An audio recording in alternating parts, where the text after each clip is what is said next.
Yesterday night, I spoke to my Iranian counterpart. I pressed him. I said, there are 17 crew members from India. These people should be released, that they should not be detained. आज Iran ने एक Israeli बहरी जहाज को भी straight of Hormuz में कब्जे में लिया है, जिसमें 2 पाकिस्तानी शहरी भी शामिल हैं। 17 भारत के लोग भी उसमें हैं। वो मेरे ख्याल से भारत और ईरान की आपस में सफारती बात हो रही है। और एक फोन कॉल के दौरान अपने ईरानियन काउंटरपार्ट जो ईरान का फॉरेन मिनिस्टर है उसके साथ डॉक्टर जयशंकर जी ने बात करी और बोला कि यार हम बड़े चिंतित हैं, आपने हमारे बंदे पकड़ लिए। I would absolutely press for these people to come back to India as quickly as we can. My colleague, at least Iranian counterpart, was quite responsive. He said, okay, I understand it. I will try and do something to help you. Iran के foreign minister थे आमिर हुसैन, उन्होंने खुद इस बात की जानकारी दी कि हमने अलाउ कर दिया है इंडियन ऑफिशियल्स को, और वो इंडियन ऑफिशियल्स अब इन 17 क्रू मेंबर्स जो इंडियन क्रू मेंबर्स हैं उनसे मिल सकेंगे। इंडिया जो है अपने लोगों को कभी भी कहीं भी तन्हे तन्हा नहीं छोड़ता। इससे पहले भी हम सब ने देखा कि किस तरह जो है सोमालिया के डाकुओं से इंडियन नेवी ने बहुत सारे जहाजों को रेस्क्यू किया। जैसे ही तुमने जहाज पकड़ा, तुम्हें इमीडिएटली, मैं ईरान से बोल रहा हूं, तुम्हें इमीडिएटली जैसे ही पता लगा इंडियंस हैं, सबसे पहले आपको डॉक्टर जयशंकर को फोन करना चाहिए था कि सर आपके बंदे जहाज में, हम इनको छोड़ रहे हैं। बाकी जहाज हम नहीं छोड़ रहे, वो हमारा इंटरनल मैटर है, आपके बंदे हम छोड़ रहे हैं। इंडिया वालों को मैं यही कहता हूँ, यार आप लोगों से नहीं लगती, पता नहीं क्यों ये भी हमारी फुप्पी खालाओं की तरह बिला वजह लड़ते रहते हैं। क्यों? सही बात है ना। वो इसराइल का शिप भी छोड़ देगा, इंडियंस को भी छोड़ देगा, और इस तरह से इवेंचुअली इसकी सुलह हो सकती है। ये एक फैसला हो चुका है इन लोगों का, वेस्टर्न कंट्रीज का, इजराइल के साथ मिलके कि गाजा को पूरा बुलडोज करना है इनको। जंग आगे बढ़ रही है और मुसलमान शहीद होंगे, यकीन करें इसराइल का कुछ नहीं बिगड़ेगा। तो मैं इस जंग के खिलाफ हूँ, इस जंग को आगे बढ़ना भी नहीं चाहिए। अभी पता नहीं इनके मेजर गौरव आर्या ने मेरे बारे में क्या कह दिया, वो एक तमाशा बना दिया इन्होंने। इनका है मेजर गौरव आर्या, उसने पता नहीं मेरे बारे में भी कुछ कहा। यार मेरे बारे में कुछ अच्छा इस वक्त ना सिर्फ ये कि मुस्लिम उम्मा खामोश है, बल्कि जितने वेस्टर्न कंट्रीज हैं वो भी खामोश हैं। नहीं, वो मुस्लिम उम्मा में पाकिस्तान भी आता है। पाकिस्तान थोड़ा पीछे है। नहीं, हम आगे हैं। उम्मा कर प्यारे उम्मा। तो वो चीज ये है कि पाकिस्तान के तो छोड़ ही दें आप, पाकिस्तान गिनती में कहीं भी नहीं आता। अच्छा। ठीक है ना। लेकिन चीज़ ये है कि ये एक फैसला हो चुका है इन लोगों का, वेस्टर्न कंट्रीज का, इजराइल के साथ मिलके कि गाजा को पूरा बुलडोज करना है इनको। देखिए, और ये मुसलमानों के जो अमाल हैं, मैं ये एम सॉरी टू से, उसके जितने भी मुस्लिम उम्मा जिसे हम कहते हैं, मैं तो उम्मा मानते ही नहीं चीज़ों का। अगर उम्मा होती तो आज इसराइल में ये हाल, इसराइल फ़लस्तीन पे इस तरह हाल ना करता। 67 की जंग में भी हालात कुछ और होते हैं। तो यहाँ जो अरब ममालिक हैं, जो मुस्लिम ममालिक हैं, वो पूरी तरह सपोर्ट करते हैं इसराइल को। ठीक है, जो भी उसके अज़ाइम है उसके पूरा करने के लिए। गलत कह गए आप। फ़लस्तीन को सपोर्ट कौन करता है? उम्मा के ममालिक फ़लस्तीन को सपोर्ट करते हैं। कहाँ करते हैं? नहीं करते ना। अगर करते होते तो ये आज हालत होती है गाजा की? बताइए मेरे को आप। सपोर्ट नहीं होती ना मुस्लिम ममालिक की। तो ये सारे खामोशी जो है ना, इसका मतलब क्या है? खामोश रहना किसी न किसी को सपोर्ट करने के मुतरादिफ है ना। बयानात ना दें आप। लेकिन में एस्केलेशन कोई नहीं चाहता ना। देखें, एस्केलेशन होगी तो आप कंप्रोमाइज कर रहे हो, आप बढ़ जाएंगे। नहीं। देखिए, बात ये है कि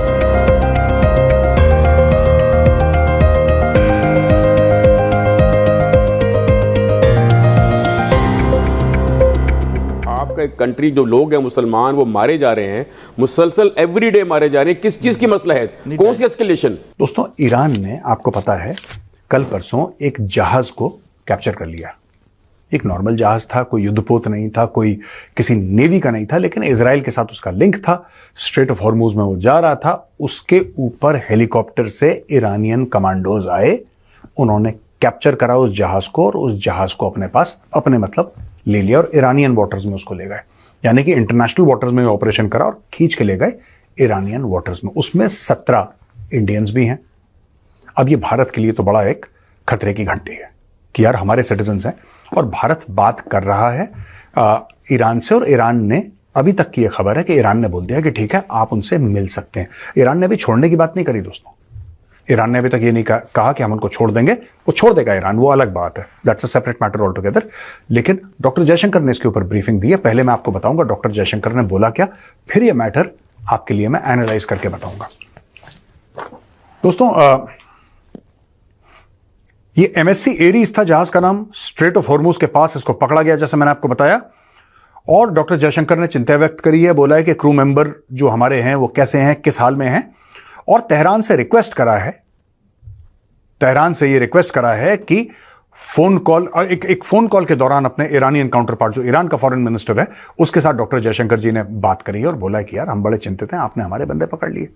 ये सब बातें हुई हैं। तो ईरान का फॉरेन मिनिस्टर है हुसैन अमीर अब्दुल्लाही। भारत के जो लोग हैं, 17 नागरिक हैं, उनको रिलीज करने की बात करी है और current situation in the region के बारे में डिस्कशन करा और किस तरीके से उसको डीएस्केलेट करना चाहिए। इश्यूज जहां से भी क्रिएट किए हों, ओरिजिनेटेड हों, दे एग्जिस्ट। फिर उसके अलावा आपको पता होगा कि बराबर में फिर हिंदुस्तान भी है, जो क्या कहते हैं उसको, स्वॉन एनिमी ऑफ पाकिस्तान। जबकि पाकिस्तान इतना स्वॉन एनिमी नहीं है। I will be very Frank, India वाले देखते हैं प्रोग्राम, मैं बड़ा आपको क्लियरली बताना चाहता हूँ। हैं भाई एजाज, सही बोल रहा हूँ? हाँ, एजाज ने तो अपने बाल भी कटवाए ऋतिक जैसे जाकर। बोला है जैसे फाइटर में ऋतिक के बाल थे वैसे बाल बना। नाई ने पैसे मांगे, भाग गया। अब आधा ऋतिक बन के घूम रहा है। आधा टाइगर आधा ऋतिक। खैर ये भी है दुनिया का सिस्टम। इंडिया वालों को मैं यही कहता हूँ यार, आप लोगों से नहीं लगती, पता नहीं क्यों ये भी हमारी फुप्पी खालाओं की तरह बिला वजह लड़ते रहते हैं। क्यों?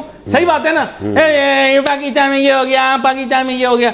अबे यार छोड़ दो। अभी पता नहीं इनके मेजर गौरव आर्या ने मेरे बारे में क्या कह दिया, वो एक तमाशा बना दिया इन्होंने। इनका है मेजर गौरव आर्या, उसने पता नहीं मेरे बारे में भी कुछ कहा। यार मेरे बारे में कुछ अच्छा बुरा नहीं कहा करो, मैं दिल में आता हूँ, समझ में नहीं। किसी दिन कुछ भी कह दूंगा। ये देखो धर्मेंद्र, गौरव और किट्टू ने मुझे मशहूर कर दिया इंडिया में। अब यह कुछ मैं कह नहीं सकता, मेरे बारे में कुछ नहीं कहा जा सकता, क्योंकि मैं पाकिस्तानी हूं। मैं किसी दिन कुछ भी कर सकता हूं। बेशक। मैं आप बता दूं फारूक अफजल, पाकिस्तानी इस मामले में बहुत रिलायबल है कि हम रिलायबिलिटी वाली बात नहीं करें आप हमारे साथ। ये मतलब मैं आपको पॉजिटिव वे में कह रहा हूं। हमसे आप कुछ भी एक्सपेक्ट कर सकते हैं। हमारी क्रिकेट टीम 22 मैच हार जाएगी, 23वां मैच वर्ल्ड की बेस्ट टीम से जीत जाएगी। ये तो है, हमारी आदत यही है। हाँ, हम इरेटिक हैं, ये हमारा ये स्टाइल है। When we speak about Modi ki guarantee is inside the country, Modi ki guarantee is outside the country. Whenever any Indian travels abroad, this guarantee Modi gives. I mean, they can take the travel insurance, but they get a free guarantee from Modi. Okay? The free guarantee from Modi is whatever trouble you are in, we are there for you. So, and we have shown it. We have shown it in Ukraine, we showed it in Sudan, we have shown it repeatedly during COVID.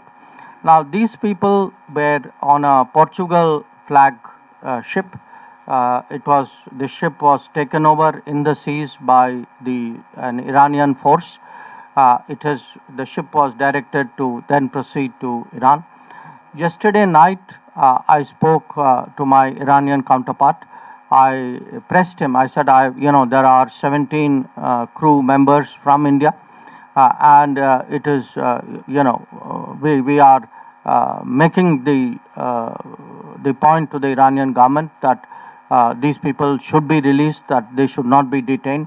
I understand, and after that there have been some follow-up conversations between our embassy and the Iranian authorities.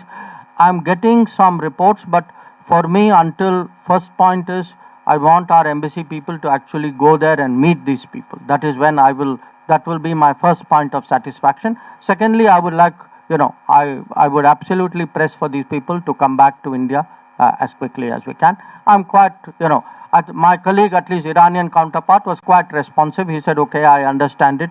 I will try and do something to help you.